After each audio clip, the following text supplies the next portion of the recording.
யாரிவ நிகழ்ச்சி நேயர்களுக்கு எங்கள் அன்பின் வணக்கங்கள்.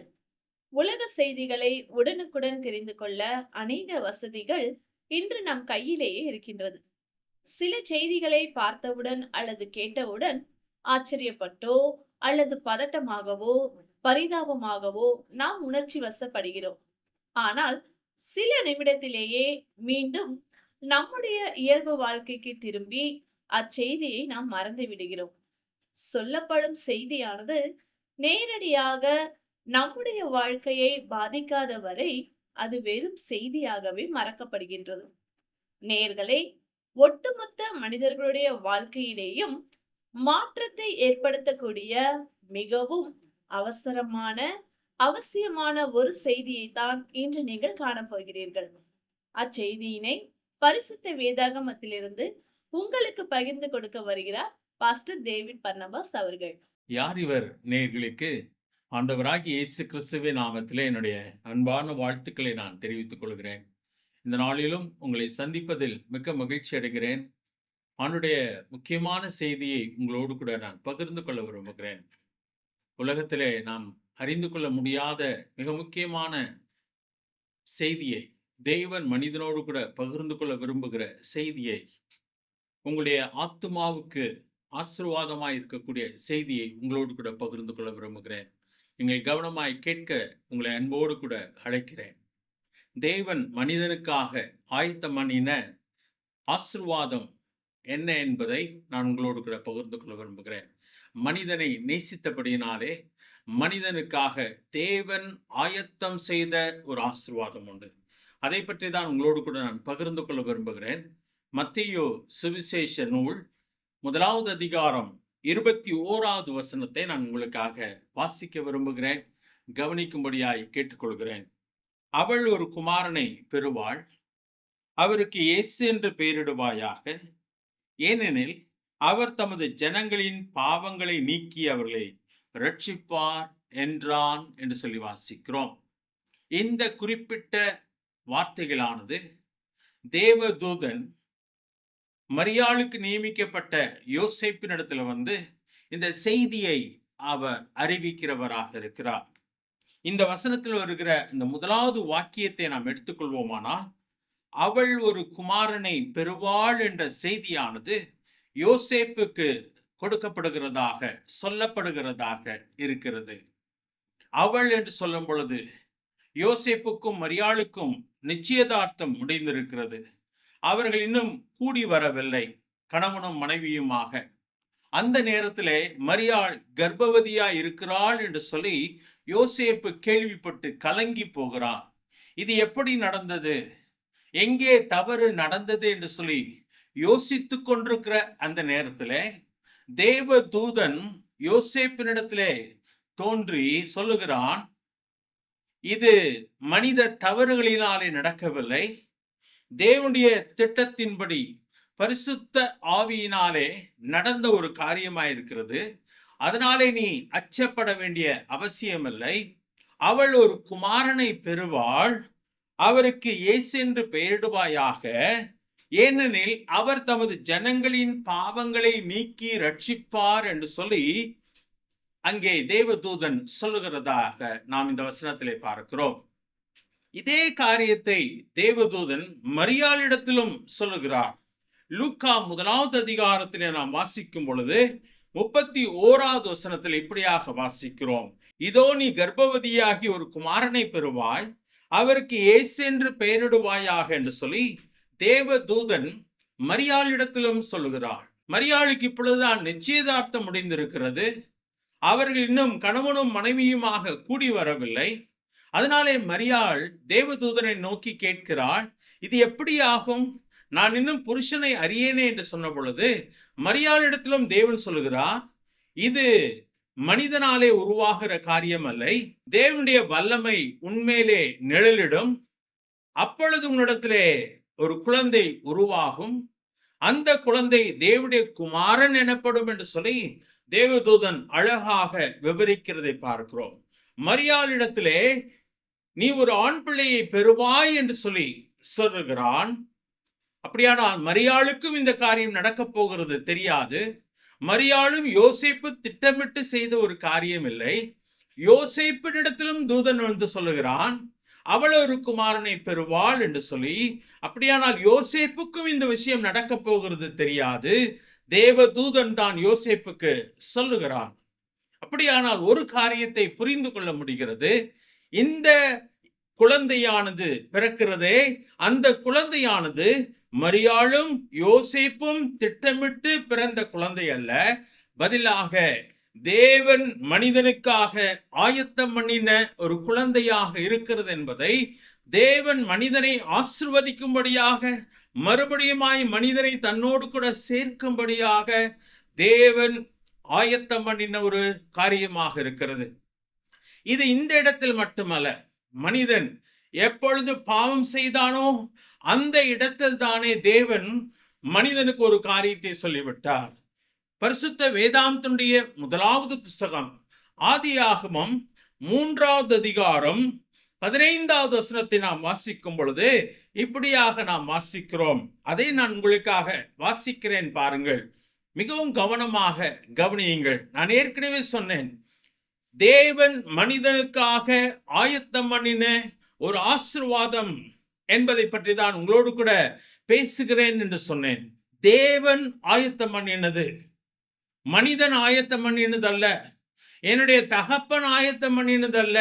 உங்களுடைய தகப்பனார் உங்களுக்கு ஆயத்தம் பண்ணினதல்ல. பதிலாக தேவன் மனிதனுக்காய் ஆயத்தம் பண்ணின ஆசீர்வாதம் இது. ஆதியாகமம் 3வது அதிகாரம் 15வது வசனத்தை வாசிக்கிறேன். உனக்கும் ஸ்திரீக்கும் உன் வித்துக்கும் அவள் வித்துக்கும் பகை உண்டாக்குவேன். அவர் உன் தலையை நசுக்குவார், நீ அவர் குதிங்காலை நசுக்குவாய் என்று சொல்லி ஸ்திரீயின் வித்தாக வரப்போகிற ஒருவரை பற்றி, மனிதன் எப்பொழுது பாவம் செய்தானோ அப்பொழுதே தேவன் சொல்லிவிட்டார். ஸ்திரீயின் வித்தாக என்று சொன்னால் புருஷன் மனைவி சேர்க்கையினாலே அல்ல, புருஷனுடைய பலத்தினாலே உருவாகிற குழந்தை அல்ல, பதிலாக ஒரு ஸ்திரீனிடத்திலே உருவாகுகிற குழந்தை. அதாவது ஏசாயா என்ற புஸ்தகத்திலே நாம் வாசிக்கிறோம், இதோ ஒரு கன்னிகை கர்ப்பவதியாகி ஒரு குமாரனை பெறுவாள் என்று சொல்லி ஏசாயா 7வது அதிகாரம் 14ஆம் வசனத்திலே வாசிக்கிறோம். ஆம், ஸ்திரீயின் வித்தாக பிறக்கிற அவர் திருமணமாகாத கன்னியினிடத்திலே பிறக்கிற ஒரு குழந்தையை பற்றி தான் வேதாந்தத்தின் முதல் புஸ்தகத்திலே மனிதன் எப்பொழுது பாவம் செய்தானோ அப்பொழுதே தேவன் சொல்லிவிட்டார். ஆம், ஆண்டவர் சொன்னபடியே, தேவன் திட்டமிட்டபடியே இங்கே புதிய ஏற்பாட்டிலே தேவனுடைய நாள் நிறைவேறின பொழுது, தேவன் திட்டமிட்ட நாள் நிறைவேறின போது தேவன் மனிதனாக ஸ்திரீயின் வித்தாக கன்னியினிடத்திலே அவர் பிறந்தார் என்பதை வேதாகமம் மிக தெளிவாக சொல்லுகிறது. அதைதான் மத்தேயு 1 அதிகாரம் 21வது வசனத்திலே நாம் வாசிக்கிறோம்.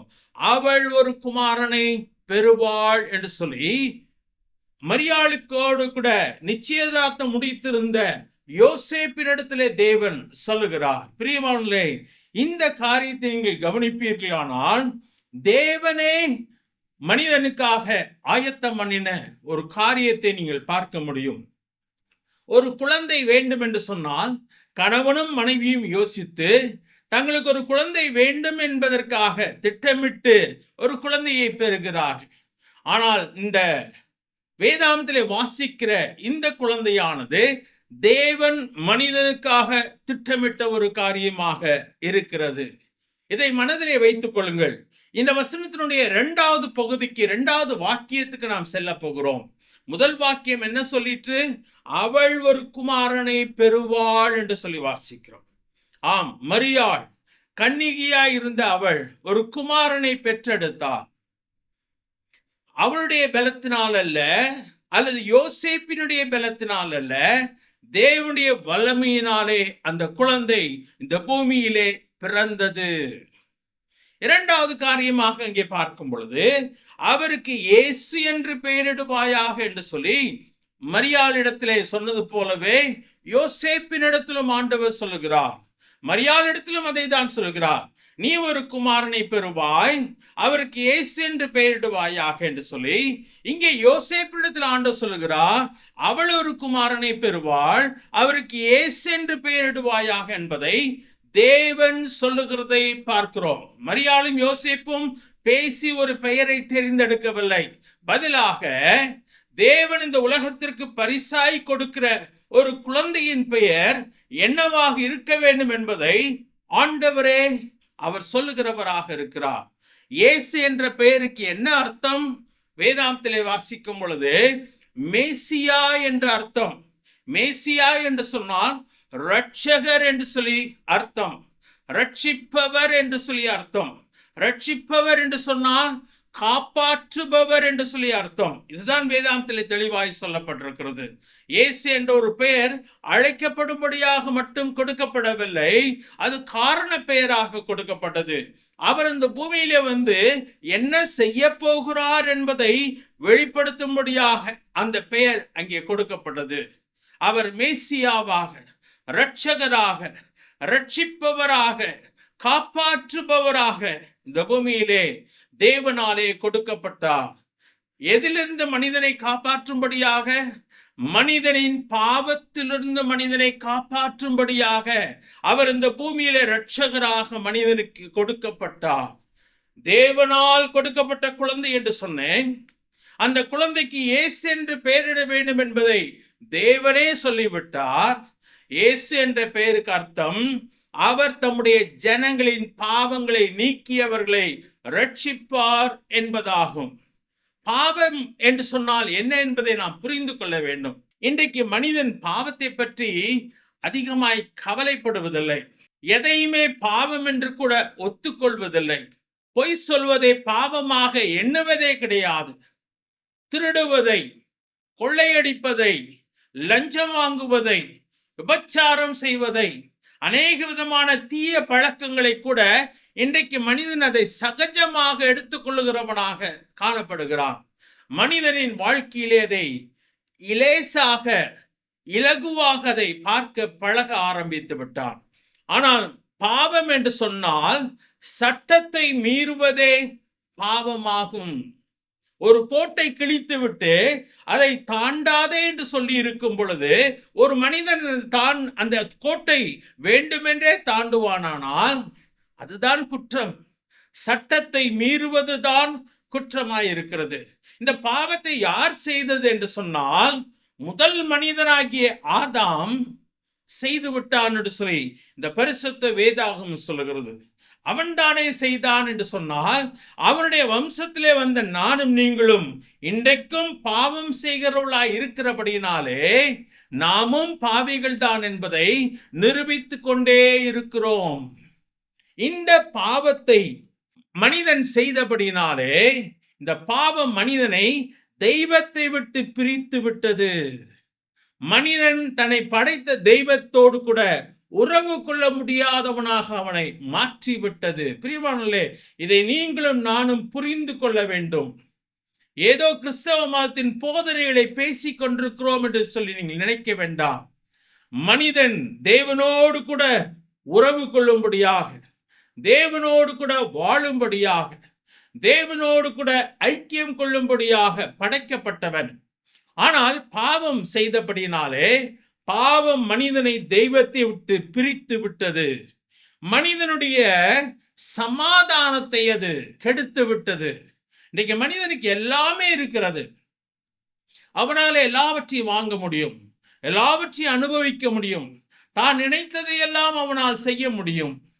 ஆனால் மனிதனுடைய மனதிலே சமாதானம் இல்லை, மன நிறைவு இல்லை, மன அமைதி இல்லை. ஏன் அப்படி இருக்கிறது என்பதை அவனுக்கு புரிந்து கொள்ள முடியவில்லை. எல்லாம் இருக்கிறதே, ஆனால் ஏன் எனக்கு சமாதானம் இல்லை என்று சொல்லி மனிதன் குழம்பி திரிகிறவனாக காணப்படுகிறான். இன்னைக்கு நம்முடைய வாழ்க்கையிலே சமாதானம் இல்லாததற்கு காரணம் மனிதனுடைய பாவம். அந்த பாவம் தொலைக்கப்பட வேண்டும், அந்த பாவம் கழுவப்பட வேண்டும். அதுதான் மிக முக்கியமான ஒரு காரியம். இந்த பூமியிலே மனிதன் சமாதானம் இல்லாமல் வாழ்வதோடு கூட அவன் நித்திய நரகத்திலே கொண்டு போய் சேர்க்கப்பட போகிறான். பாவத்தின் சம்பளமும் நரகம் என்றுதான் வேதம் சொல்லுகிறது. அவன் சொர்க்கத்திலே வாழ தகுதியற்றவனாக, அவன் நரகத்திலே போய் சேர்க்கப்படுகிறவனாக காணப்படுகிறான். காரணம், அவன் வாழ்க்கையில் இருக்கிற அந்த பாவம். இந்த பாவத்திலிருந்து மனிதனை ரட்சிக்கும்படியாக தேவன் இந்த உலகத்திலே மனிதனாக வந்தார். இந்த மனிதனுக்காக ஒரு குழந்தையை தேவன் அனுப்பினார். அவருடைய பெயர்தான் இயேசு என்பதாகும். பிரியமானவர்களே, இந்த இயேசு கிறிஸ்துவானவர் தேவன் மனிதனுக்காய் ஆயத்தம் பண்ணின இரட்சகராக காணப்படுகிறார். சிமியோன் என்ற ஒரு மனிதன் இயேசு என்ற அந்த குழந்தையை தன் கையிலே ஏந்தி கொண்டு மனிதனுக்காய் ஆயத்தம் பண்ணின இரட்சணியத்தை என் கண்கள் கண்டதே என்று சொல்லுகிறான் மகிழ்ச்சியோடு கூட. ஆம், மனிதனுக்காய் ஆயத்தம் பண்ணப்பட்ட இரட்சகராக இவர் இருக்கிறார். இவர் என்ன செய்வாராம்?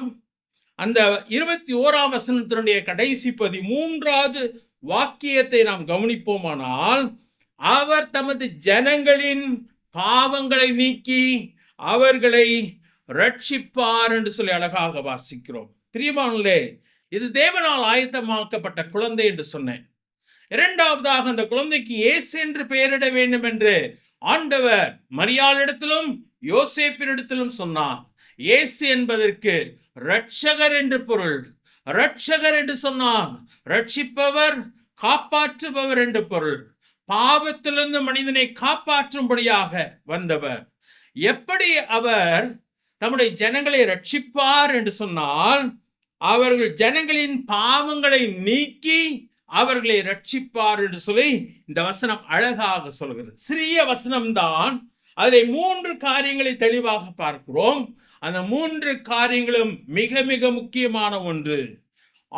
ஆண்டவர் அந்த இடத்திலே வாசிக்கும் பொழுது தமது ஜனங்களின் பாவங்களை நீக்கி அவர்களை ரட்சிப்பார். யார் அவருடைய ஜனங்கள் என்று சொன்னால், இந்த இயேசு கிறிஸ்துவை விசுவாசிக்கிறவர்கள் தான் அவர்களுடைய ஜனங்களாக இருக்கிறார்கள்.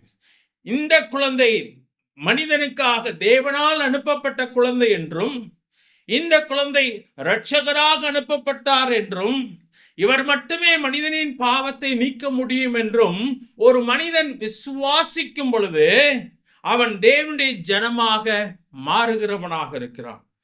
இந்த மனிதனை அவர் தம்முடைய பிள்ளையாக மாற்றுகிறார். அதை நாம் யோவான் 1 12ஆம் வசனத்திலே மிக அழகாக வாசிக்கிறோம். யோவான் சுவிசேஷம் 1 12ஆம் வசனத்திலே வாசிக்கும் பொழுது, அவருடைய நாமத்தின் மேல், அதாவது இயேசு என்ற அந்த நாமத்தின் மேல் விசுவாசம் உள்ளவர்களாய் அவரை ஏற்றுக்கொண்டவர்கள் எத்தனை பேர்களோ அத்தனை பேர்களும் தேவனுடைய பிள்ளைகளாகும்படி அதிகாரம் கொடுக்கிறார். பிரியமானவர்களே, மிக அற்புதமான ஒரு காரியம். இது தேவனுடைய திட்டம், மனிதனுடைய திட்டங்கள் அல்ல. மதங்கள் எல்லாம் மனிதன் உண்டாக்கினது. ஆனால் மனிதன் ரட்சிக்கும்படியாக தேவன் மனிதனுக்கு கொடுத்த ஒரு பெரிய ஆசீர்வாதம் என்னன்னு சொன்னால், இரட்சகராய் இருக்கிற அந்த குழந்தை, இயேசு என்ற அந்த குழந்தை, ரட்சிக்கிற அவரை மனிதன் விசுவாசிக்கும் பொழுது மறுபடியுமாக அந்த மனிதன் தேவனுடைய பிள்ளையாக மாறுகிறான்.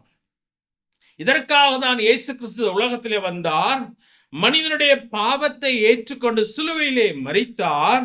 மனிதனுடைய பாவத்திற்கான பரிகாரத்தை செய்தார். அவர் தெய்வம் என்பதை நிரூபிக்கும்படியாக மரித்தவர் 3ஆம் நாளிலே உயிரோடு கூட எழுந்தார். இதன் மூலமாக அவர் நமக்கு பாவ மன்னிப்பை கொடுக்கும் அதிகாரத்தை உடையவராக இருக்கிறார். இந்த இயேசு கிறிஸ்துவை விசுவாசிக்கும் பொழுது அவன் தேவனுடைய பிள்ளையாக மாறுகிறான். பாவம் மன்னிக்கப்படுகிறான். இனிமேல் அவனுக்கு தண்டனை என்பதே இல்லை. அவன் நரகத்துக்கு போக வேண்டிய அவசியம் இல்லை. அவன் தெய்வத்தோடு கூட சொர்க்கத்திலே வாழும் அதிகாரத்தை பெறுகிறவனாக காணப்படுகிறான். இதுதான் ரட்சிப்பு. பிரியமானவர்களே, இதைதான் அந்த மத்தேயு 1 வசனத்திலே தமது ஜனங்களின் பாவங்களை நீக்கி அவர்களை ரட்சிப்பார் என்று சொல்கிறோம். ரட்சிப்பார் என்று சொன்னான் நரகத்துக்கு போக வேண்டிய அவனை காப்பாற்றி தேவனோடு கூட சொர்க்கத்தில் என்னைக்கு வாழும்படியான கிருபையை, ஒரு தயவை தேவன் மனிதனுக்கு கொடுக்கிறார். பிரியமானவர்களே, இது தேவன் மனிதனுக்காக உண்டாக்கின ஆசீர்வாதமாக காணப்படுகிறது. உங்கள் வாழ்க்கையில இது மிகவும் அவசியம். உங்களுக்கு பொருள் இருக்கலாம், செல்வம் இருக்கலாம், கல்வி இருக்கலாம், பட்டங்கள் நீங்கள் பெற்றிருக்கலாம், பெரிய புகழ்களை நீங்கள் அடைந்திருக்கலாம். அதெல்லாம் பூமியோடு கூட முடிந்து போய்விடும். என்றைக்கு நீங்கள் பூமியிலே கண்ணை மூடுகிறீர்களோ, இந்த உலகத்திலே உங்களுடைய வாழ்க்கையின் சம்பாதித்த காரியங்கள் எல்லாம் அது முடிவுக்கு வருகிறதா இருக்கிறது. ஆனால் உங்கள் பாவம் மன்னிக்கப்பட வேண்டியது மிக மிக அவசியம். காரணம், மரணத்துக்கு பின்பதாக நீங்கள் தேவனோடு கூட மறுபடியுமாய் வாழும்படியாக, சொர்க்கத்திலே அவரோடு கூட நீங்கள் வாசம் செய்யும்படியாக தேவன் இந்த உலகத்திற்கு கொடுத்த பரிசுதான் இந்த குழந்தை இயேசு என்ற இரட்சகர். அவர் தம்முடைய ஜனங்களின் பாவங்களை நீக்கி அவர்களை ரட்சிப்பார், அவர்களை பரலோகத்திலே கொண்டு போய் சேர்க்கிறவராக இருக்கிறார். இது மூட நம்பிக்கை அல்ல, பதிலாக தேவன் மனிதனுக்கு கொடுத்த செய்தியாக இருக்கிறது. இதை குறித்து சிந்தித்து பாருங்கள். நீங்கள் யாராய் இருந்தாலும், எந்த மதத்தை சேர்ந்தவர்களாய் இருந்தாலும், உங்கள் பாவங்கள் மன்னிக்கப்பட்டிருக்கிறதா? நீங்கள் ஒரு நாளில் இந்த பூமியிலே கண்ணை மூடும் பொழுது தேவனுடைய ராஜ்யத்துக்கு, சொர்க்கத்துக்கு போவேன் என்ற நிச்சயம் உங்களுக்கு உண்டா? ஆனால் இந்த பரிசுத்த வேதாகம் அதை நமக்கு கொடுக்கிறது. அது எதன் மூலமாக சாத்தியமாகிறது என்று சொன்னால், இயேசு கிறிஸ்துவின் மூலமாக, தேவன் கொடுத்த அந்த இரட்சகர் மூலமாக நமக்கு சாத்தியமாகுது. அவர் கொடுக்கிற ரட்சிப்பை பெற்றுக்கொள்ளுங்கள். இதற்காக நீங்கள் காணிக்கை செலுத்த வேண்டாம். இதற்காக நீங்கள் ஒரு இடத்திலிருந்து மற்றொரு இடத்திற்கு போக வேண்டாம். இருக்கிற இடத்திலே அந்த இரட்சகரை உங்கள் உள்ளத்திலே, ஆண்டவரே என்னை ரட்சியும் என்று சொல்லி ஏற்றுக்கொள்வீர்களானால், அவரிடத்திலே விசுவாசம் வைப்பீர்களானால், அவர் உங்களுக்கு இந்த ரட்சிப்பை கொடுக்கிறவராக இருக்கிறார். இந்த நல்ல செய்தியை குறித்து சிந்தித்து பாருங்கள். அவர் உங்களுக்கு அவசியம் என்பதை நாங்கள் சொல்லி முடிக்கிறோம். அவரை ஏற்றுக்கொள்ளுங்கள். அவரோடு கூட நித்தியமாய் சொர்க்கத்திலே வாழலாம். கர்த்தர் தாமே உங்களை ஆசீர்வதிப்பாராக. நீங்கள் இயேசுவின் அன்பையும் பாவ மன்னிப்பையும் நித்திய ஜீவனையும் பெற்றுக்கொள்ள வேண்டுமானால், அவரே உங்கள் பாவத்திற்காக தேவன் அருளிய பலி என உணர்ந்து விசுவாசத்துடன் அவரை உங்கள் வாழ்க்கையில் ஏற்றுக்கொள்ளுங்கள். இது உங்கள் இருதயத்தின் வாஞ்சியை வெளிப்படுத்துமானால், இந்த விசுவாச ஜெபத்தை இப்பொழுதே ஜெபியுங்கள். அப்பொழுது அவர் உங்கள் வாழ்க்கையில் வருவார். இது ஒரு ஜெபத்தின் மாதிரி. முதலில் நான் சொல்கிறேன். ஆண்டவராகிய இயேசுவே, நீர் எனக்கு தேவை. என் பாவத்திற்காக நீ சிலுவையில் மரித்ததுக்கு நன்றி. என் வாழ்க்கையின் கதவை நான் திறந்து உம்மை என் இரட்சகராகவும் ஆண்டவராகவும் ஏற்றுக்கொள்கிறேன். என் வாழ்க்கையை நீர் ஆட்கொண்டு நான் எப்படிப்பட்டவனாக இருக்க நீர் விரும்புகிறீரோ அப்படியாக என்னை மாற்றும். ஆமேன். இந்த ஜெபம் உங்கள் உள்ளத்தின் விருப்பத்தை வெளிப்படுத்துமானால், இப்பொழுதே நீங்கள் இருக்கும் இடத்தில் இந்த ஜெபத்தை ஜெபியுங்கள். நான் இந்த ஜெபத்தை ஒவ்வொரு வாக்கியமாக சொல்லும்போது நீங்களும் அமைதியாக சொல்லுங்கள். ஆண்டவராகிய இயேசுவே, நீர் எனக்கு தேவை. என் பாவத்திற்காக நீ சிலுவையில் மரித்ததுக்கு நன்றி. என் வாழ்க்கையின் கதவை நான் திறந்து உம்மை என் இரட்சகராகவும் ஆண்டவராகவும் ஏற்றுக்கொள்கிறேன். என் வாழ்க்கையை நீர் ஆட்கொண்டு நான் எப்படிப்பட்டவனாக இருக்க நீர் விரும்புகிறீரோ அப்படியாக என்னை மாற்றும். ஆமேன். இப்பொழுது நீங்கள் இந்த விசுவாச ஜெபத்தை ஜெபித்துள்ளீர்கள். இயேசு கிறிஸ்துவை உங்கள் வாழ்க்கையில் வரும்படி அழைத்திருக்கிறீர்கள். அவரை வேண்டிக் கொள்ளும்போது அவர் வருவதாக வாக்களித்துள்ளதால், அவர் வாக்களித்தபடியே வந்துள்ளார் என்பதை நிச்சயமாய் அறிந்து கொள்ளுங்கள். மேலும் உங்கள் பாவங்கள் மன்னிக்கப்பட்டது என்றும் நீங்கள் தேவனுடைய பிள்ளையாகி நித்திய ஜீவனை பெற்றுக்கொண்டீர்கள் எனவும் உறுதி கொள்ளுங்கள். ஜெபம் செய்வோம். எங்களை நேசிக்கிற நல்ல ஆண்டவரே, உம்முடைய வார்த்தைகளுக்காக நன்றி. நீர் கொடுத்த இரட்சகருக்காக நன்றி. அவர் எங்களுக்கு கொடுக்கிற பாவ மன்னிப்புக்காக நன்றி. நாங்கள் மரித்த பின்பு உம்மோடு கூட சொர்க்கத்திலே வாழும்படியான ஒரு பெரிய பாக்கியத்தை எங்களுக்கு தான். உம்முடைய நாமத்தை மேன்மைப்படுத்தும். ஆசீர்வதியும். இயேசு கிறிஸ்துவின் நாமத்தில் கேட்கும் நல்ல பிதாவே. ஆமென். மனிதர் எவர்க்கும் ஒரே சுவிசேஷம், பரலோகம் தந்த ஒரே விசேஷம். மனிதர் எவர்க்கும் ஒரே சுவிசேஷம், பரலோகம் தந்த ஒரே விசேஷம். பாவ மன்னிப்பு தரும் சுவிசேஷம், தெய்வம் பலியாக வந்த விசேஷம். பாவ மன்னிப்பு தரும் சுவிசேஷம், தெய்வம் பலியாக வந்த விசேஷம். இயேசுவே அந்த நற்சுவிசேஷம், ஏற்றுக்கொள் உனக்கு உகந்த விசேஷம். மனிதர் எவர்க்கும் ஒரே சுவிசேஷம், பரலோகம் தந்த ஒரே விசேஷம். மனிதர் எவர்க்கும் ஒரே சுவிசேஷம், பரலோகம் தந்த ஒரே விசேஷம். சுத்த இருதயம் தரும் சுவிசேஷம், தெய்வம் தொடர்பு வழங்கும் விசேஷம். சுத்த இருதயம் தரும் சுவிசேஷம், தெய்வம் தொடர்பு வழங்கும் விசேஷம். சுவைக்க சுவைக்க நற்சுவிசேஷம், ஏற்றுக்கொள் உனக்கு உகந்த விசேஷம். மனிதர் எவர்க்கும் ஒரே சுவிசேஷம், பரலோகம் தந்த ஒரே விசேஷம். மனிதர் எவர்க்கும் ஒரே சுவிசேஷம், பரலோகம் தந்த ஒரே விசேஷம். பரலோக பாக்கியம் தரும் சுவிசேஷம், மரணம் மங்களம் என்ற விசேஷம். பரலோக பாக்கியம் தரும் சுவிசேஷம், மரணம் மங்களம் என்ற விசேஷம். தருணம் இதுவே நற்சுவிசேஷம், ஏற்றுக்கொள் உனக்கு உகந்த விசேஷம்.